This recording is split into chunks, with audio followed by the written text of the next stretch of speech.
எல்லாருக்கும் வணக்கம். Welcome to Venkatesh Bhat's இதயம் தொட்ட சமையல். இந்த லாக்டவுன் பீரியட்ல நான் உங்க கூட கனெக்ட் பண்ணுறதுக்காக சில ஈஸி ரெசிபிஸ் வீட்டில் பண்ணுறத நான் வீட்டோடைய அட்மாஸ்பியரில் உங்களுக்காக நான் பண்ணி காமிச்சுட்டு இருக்கேன். So there will not be any fancy gadgets. அந்த மாதிரி நீங்கள் டிவி ஷோவில் பார்க்குற மாதிரி எதிர்பார்க்க மாட்டீங்க. இது வந்து ஒரு வீட்டில் நீங்கள் உங்கள் வீட்டில் வச்சிருக்கிற பொருளை வச்சு சமைக்கிற மாதிரி நிறைய டிஷ்ஷஸ் நான் பண்ண போகிறேன். கொஞ்சம் கொஞ்சமாக அப்படியே நம்ம அப்கிரேட் பண்ணி நம்ம வேறு அட்மாஸ்பியரில் இன்னும் கொஞ்சம் நிறைய எக்யூப்மெண்ட்ஸ் நிறைய இன்க்ரீடியன்ஸ் எல்லாம் யூஸ் பண்ணி நிறைய டிஷ்ஷஸ் பார்க்க போகிறோம். இது என்னுடைய 2வது வீடியோ. இதை பார்த்து நீங்கள் என்ஜாய் பண்ணுவீங்கன்னு நான் நம்புகிறேன். இது வந்து காசி ஹல்வா அப்படின்னு சொல்லி ஒரு ரொம்ப ஃபேமஸான ஒரு டெசர்ட்.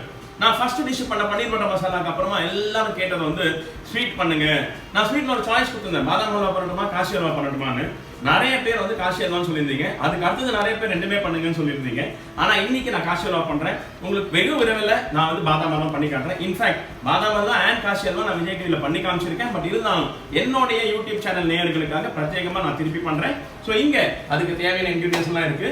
இங்கே இந்த காசி ஹல்வாக்கு மெயினாக வந்து வெள்ளை பூசணிக்காய், இந்த கல்யாண பூசணிக்காய்னு சொல்கிற இந்த வெள்ளை பூசணிக்காவை நான் துருவி நல்லா கிரேட் பண்ணிட்டு அதுக்கப்புறம் புழிஞ்சு வச்சிருக்கேன். ஒரு துணியில் இதை நான் புழிஞ்சு வச்சிருக்கேன். இதை பார்த்தீங்கன்னா ஆல்மோஸ்ட் இதில் புழிஞ்சிங்கன்னா எந்த சொட்டு தண்ணியும் வராது.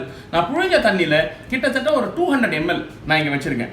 இந்த பூசணிக்காய் பார்த்தீங்கன்னா கிட்டத்தட்ட ஒரு 1.5 கிலோ பூசணிக்காவை வந்து நான் துருவி புழிஞ்சா இவ்வளோ வரும். ஸோ 1.5 கிலோ பூசணிக்காயில் நான் துருவி புழிஞ்ச பிறகு ஒரு 250 கிராம் கிடச்சிருக்கு. அந்த 250 கிராமுக்கு ஒரு 250 கிராம் சர்க்கரை, அந்த புழிஞ்ச தண்ணியிலேருந்து ஒரு 250 ml தண்ணியும் செப்பரேட்டாக எடுத்து வச்சுங்க. ஒரு 150 கிராம் நெய், அப்புறமா முந்திரி பருப்பு, குங்குமப்பூ, ஏலக்காய் பொடி, கொஞ்சம் ஒரு சிட்டிக்கு உப்பு. இதுதான் இதுக்கு தேவையான இன்க்ரீடியன்ஸ். முதல்ல இந்த புழிஞ்சி வச்சிருக்கிற இந்த பம்கினுடைய தண்ணி, பூசணிக்காய் தண்ணியை நம்ம அடுப்பை பற்ற வச்சு ஒரு பேனில் போட்டு இதை நல்லா ஒரு கொதி வர வைக்கணும். இது எதுக்குன்னா இந்த பம்கின் வந்து சூடான அந்த பம்கினோட தண்ணியில் குக் ஆனதான் அந்த ஜவ்வு மாதிரி ஒரு ஃபீல் வரும் உங்களுக்கு. அந்த வாயில் வந்து கொஞ்சம் நச்சுன்னு வரும். அதாவது கட்டியாக இருக்கக்கூடாது, பட் அந்த கூயி கன்சிஸ்டன்சி அந்த கன்சிஸ்டன்சி வரணும்னா சூடான தண்ணியில் தான் இதை குக் ஆகணும். அதனால தான் இதை புழிஞ்செடுத்து அதுக்கப்புறமா அதே தண்ணியில் கொதிக்க வச்ச பிறகு இந்த பம்கினை போட்டு குக் பண்ண போகிறோம். இப்போ இந்த தண்ணி நல்லா பாயில் ஆகிடுச்சு. இந்த பாயில் ஆன டைமில் இந்த பூசணிக்காயை இது உள்ள போடுங்க. துருவி வச்சிருக்கிற பூசணிக்காய்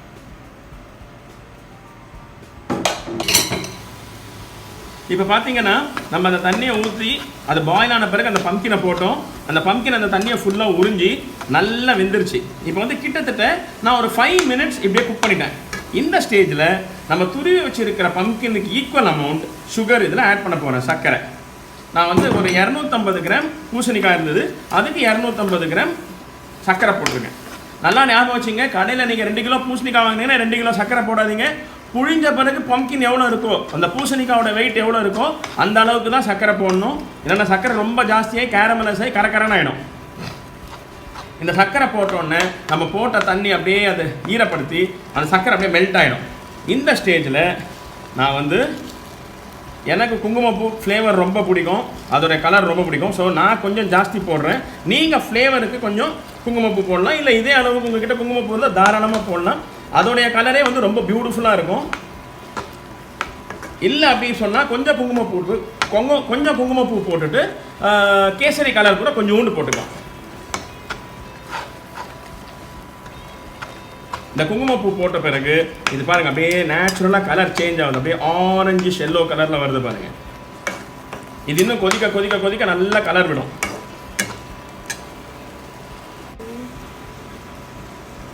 இப்போது நான் அந்த சர்க்கரையை போட்ட பிறகு குங்குமப்பூ போட்ட பிறகு கரெக்டாக ஒரு 3-4 நிமிஷம் குக் பண்ணியிருக்கேன். இந்த 3-4 நிமிஷம் குக் பண்ண பிறகு இதில் நம்ம வந்து ஒரு சிட்டிகை, இந்த பாருங்கள் நான் எவ்வளோ போடுறேன்னு பாருங்கள், இவ்வளோ தான், ஒரு சிட்டிகை உப்பு. இந்த உப்பு எதுக்குன்னா சர்க்கரையை வந்து நம்மளுக்கு அளவு வந்து கொஞ்சம் கம்மியாச்சுன்னா கூட இந்த உப்பு வந்து இந்த சர்க்கரையோடைய அளவை நல்லா தூக்கி காட்டும். ஸோ இட் வில் பி என்ன சொல்கிறது, சர்க்கரையோடைய அளவு வந்து இட் வில் பி மோர். அந்த உப்பு வந்து அந்த அளவுக்கு பவர்ஃபுல். ஸோ எனி ஸ்வீட், அந்த ஸ்வீட்டுக்கு வந்து ஒரு சிட்டிக்கு உப்பு போட்டிங்கன்னா சர்க்கரையோட அளவை தூக்கும். அதுக்கப்புறமா அந்த ஸ்வீட்னஸ் வந்து நம்மளுக்கு இன்னும் நல்லா பலமாக தெரியும். ஸோ ஒரு சிட்டிக்கு சர்க்கரை போட்டிருக்கேன், உப்பு போட்டிருக்கேன். இந்த ஸ்டேஜில் இது நல்லா கொதிச்சுட்டு இருக்க நேரத்தில் ஒரு heaped table spoon 2 heaped table spoon நெய் போட்டிருக்கேன்.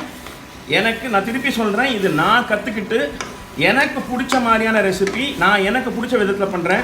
தயவு செஞ்சு இதை கம்பேர் பண்ணி அப்பா எவ்வளோ நெய் ஊற்றுறாங்கப்பா இவங்க சமைச்சா இவ்வளோ தான் கொலஸ்ட்ரால் வரும்னா நினைக்காதீங்க. எனக்கு பிடிச்ச ரெசிபி நான் எனக்கு பிடிச்ச மாதிரி பண்ணுறேன். நீங்கள் கம்மியாக நெய் போட்டு சமைக்கிறதா இருந்தால் நீங்கள் கம்மியாக நெய் போடலாம், தப்பே கிடையாது. இந்த நெய்யை போட்டு நல்லா ஒரு 5 நிமிஷத்துக்கு அந்த பூசணிக்காய் அந்த நெய்யை இழுத்துக்கிற அளவுக்கு குக் பண்ணுங்க.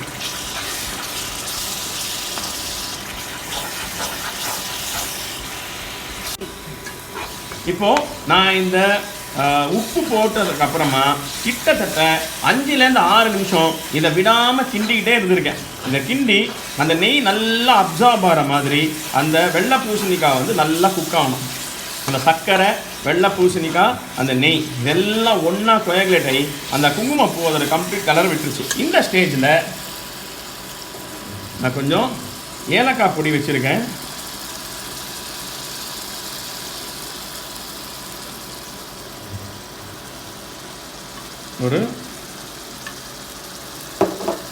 ஒரு 7 to 8 grams, less than 10 grams வச்சுக்கோமே.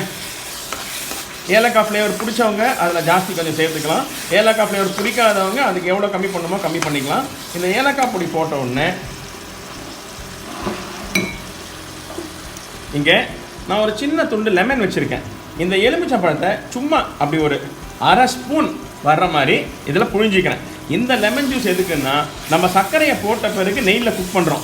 அந்த நெய் வந்து சர்க்கரை கூட சேர்ந்து அந்த சூடில் கேரமலைஸ் ஆகி ஒரு 2 நாள் கழிச்சு இந்த காசி அல்வா வந்து மேலே கரக்கரான ஒரு சர்க்கரையோட கோட்டிங் இருக்கும். அந்த கோட்டிங் வராமல் இருக்கிறதுக்கு இந்த சின்ன ஒரு சிட்டிகை லெமன் அடிப்பா ஒரு சின்ன துண்டு லெமன் எலுமிச்சை பழத்தை புழிஞ்சிட்டிங்கன்னா அந்த சர்க்கரை மேலே கேரமலைஸ் ஆகாது. இந்த ஹல்வா நீங்கள் எந்த ஸ்டேஜில் எடுத்து வைக்கிறீங்களோ அதே ஸ்டேஜில் ரிமைன் ஆகும்.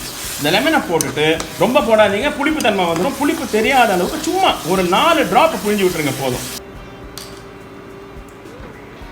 இப்போ இந்த ஹல்வா வந்து அந்த நெய்யெல்லாம் நல்லா அதுக்குள்ளே சுருங்கி உள்ளே இழுத்துருச்சு. இந்த ஸ்டேஜில் சும்மா ஒரு சிட்டிகை பச்சை கற்பூரம், இது கூட ரொம்ப ஸ்ட்ராங்கான ஒரு இன்க்ரீடியண்ட்டு. ஸோ இதை கூட ரொம்ப ஜாஸ்தி போடாதீங்க, ஜாஸ்தி போட்டிங்கன்னா அதோட ஸ்மெல் ஜாஸ்தி ஆகிடும். இது வந்து அந்த ஃபைனலாக ஒரு சிட்டிகை நீங்கள் போட்டிங்கன்னா ஒரு பிரசாதம் மாதிரி ஒரு ஃப்ளேவர் கிடைக்கும். அண்ட் மோரோவர் இதோடைய சாஃப்ரானுடைய ஃப்ளேவரை என்ஹான்ஸ் பண்ணி கொடுக்கறதுக்கு இந்த பச்சை கற்பூரம் ரொம்ப இம்பார்ட்டன்ட். இந்த பச்சை கற்பூரத்தை போட்டு இது மாதிரி நல்லா மிக்ஸ் பண்ணி பாருங்கள் எப்படி வந்திருக்கு பாருங்கள், ஒட்டாமல் அப்படியே ஜெல்லி மாதிரி இருக்குது பாருங்கள். இது அப்படியே அப்படி எடுத்து போட்டால் அப்படியே ஜெல்லி மாதிரி இருக்குது. அந்த ஈரப்பதம் எவ்வளோ கம்மியாக இருக்கோ அந்த அளவுக்கு ஹல்வா வந்து அவ்வளோ நல்லா இருக்கும். இந்த கன்சிஸ்டன்சி வர்ற வரைக்கும் பொறுமையாக குக் பண்ணணும். அந்த சர்க்கரை வந்து இந்த மாதிரி பம்ப்கின் கூட குக் ஆனால் தான் இந்த கன்சிஸ்டன்சி வரும். அந்த ஃப்ளேவர் அவ்வளோ நல்லா வந்துருக்கு. பச்சை கற்பூரம், ஏலக்காய் பொடி, அதுக்கப்புறமா சாஃப்ரான் அதெல்லாம் போட்டது அவ்வளோ பிரமாதமாக ஸ்மெல் வந்துக்கிட்டு இருக்கு. ஸோ இந்த நேரத்தில் இந்த பச்சை கற்பூரம்லாம் போட்ட பிறகு 2 நிமிஷம் இப்படி வாட்டின பிறகு அடுப்பை ஆஃப் பண்ணிவிடுங்க. இப்போது இந்த ஸ்டவ்வில் இன்னொரு பேன் வச்சு அதில் ஒரு 1/2 ஸ்பூன் நெய் ஊற்றிருக்கேன். இது ரொம்ப ஸ்லோ ஃப்ளேமில் வைங்க, ஏன்னா இப்போ வந்து நம்ம அந்த முந்திரி பருப்பை வந்து வறுத்து போட போகிறோம். அதனால் ரொம்ப கம்மி ஃப்ளேமில் அது சூடான லைட்டாக சூடானாவே முந்திரி பருப்பு அதில் போட்டுருங்க. போட்டு நல்லா கோல்டன் ப்ரௌன் கலர் வர்ற வரைக்கும் பொறுமையாக அதை வறுக்கணும். இந்த முந்திரி பருப்பு வறுக்கும் போது நெய்யை அதிகமாக காய்ச்சிடாதீங்க, அதுக்கப்புறமா அந்த புகை நாத்தடிக்கும். அதனால் ஸ்லோ ஃப்ளேமில் வச்சு ஒரு 2-3 நிமிஷம் ஆனாலும் பரவாயில்ல, நிதானமாக அது கோல்டன் ப்ரௌன் கலர் வர்ற வரைக்கும் அதை வறுத்துடுங்க. எனக்கு வந்து பர்டிகுலராக வந்து அந்த உலர்ந்த திராட்சை பிடிக்காது, அதனால் நான் உலர்ந்த திராட்சை போடல. கண்டிப்பாக உலர்ந்த திராட்சை உங்களுக்கு பிடிச்சிருந்ததுன்னா நீங்கள் அந்த ட்ரை கிரேப்ஸ், அதாவது உலர்ந்த திராட்சை கண்டிப்பாக போடலாம். இதோ இந்த கலர் வந்தோன்னா கேஸ் ஆஃப் பண்ணிவிடுங்க. இது சூடு ஆறின பிறகு நல்லா கிரன்ச்சியாக இருக்கும். இதை எடுத்து இந்த காசி ஹல்வா இங்கே ரெடியாக இருக்கு இல்லையா, அதுக்கு மேலே கொட்டிடுங்க. கொட்டி இதை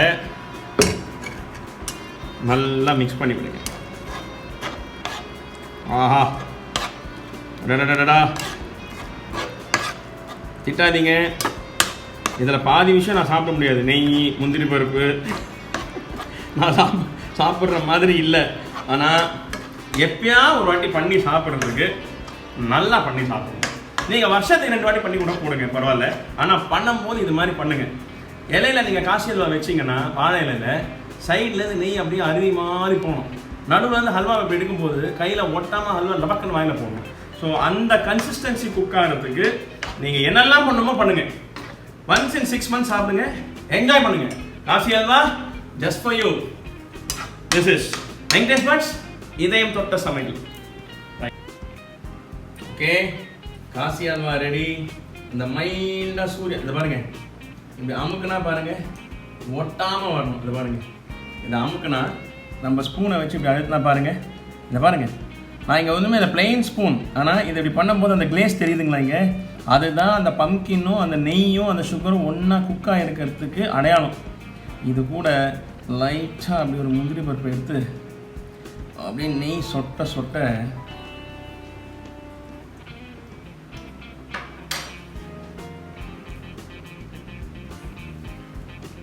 அல்டிமேட். அந்த சாஃப்ரானோட ஃப்ளேவர், ஏலக்கோட ஃப்ளேவர் அவ்வளோ ப்ரூடெண்ட்டாக இருக்குது. அதாவது அவ்வளோ கரெக்டாக தெரியுது நம்மளுக்கு அது போட்டிருக்காங்கன்னு. எங்கேயோ தூரத்துலேருந்து ஒரு ஸ்மெல் ஏதோ ஒன்று வருது, அது தெரியறதுக்குள்ளே பச்சை கற்பூரம் உள்ளே போயிடுது. அந்த ஸ்வீட்டை என்ஹான்ஸ் பண்ணுறதுக்கு நம்ம போட்டிருக்கிற அந்த உப்பு, சிட்டிக்கு உப்பு, இதெல்லாம் சேர்ந்து ஒரு ஃபென்டாஸ்டிக் கீ, வீட்டில் செஞ்ச நெய் இல்லை பசுமாட்டு நெய் அதை போட்டு இந்த பம்கின் அல்வா சாப்பிட்டீங்கன்னா லஞ்ச் டின்னருக்கு இது மாதிரி ஒரு டெசர்ட் எங்கேயுமே இல்லை. இன்ஃபேக்ட் கல்யாணத்தில் பிரேக்ஃபாஸ்ட்டுக்கு இது one of the most important recipes. நிறைய கல்யாணத்தில் காத்தால பிரேக்ஃபாஸ்ட் காசி அல்வா இலையில போடுவாங்க. வீட்டில் பண்ணி பார்த்து நான் சந்தோஷப்பட்ட மாதிரி நீங்களும் சந்தோஷப்படுங்க.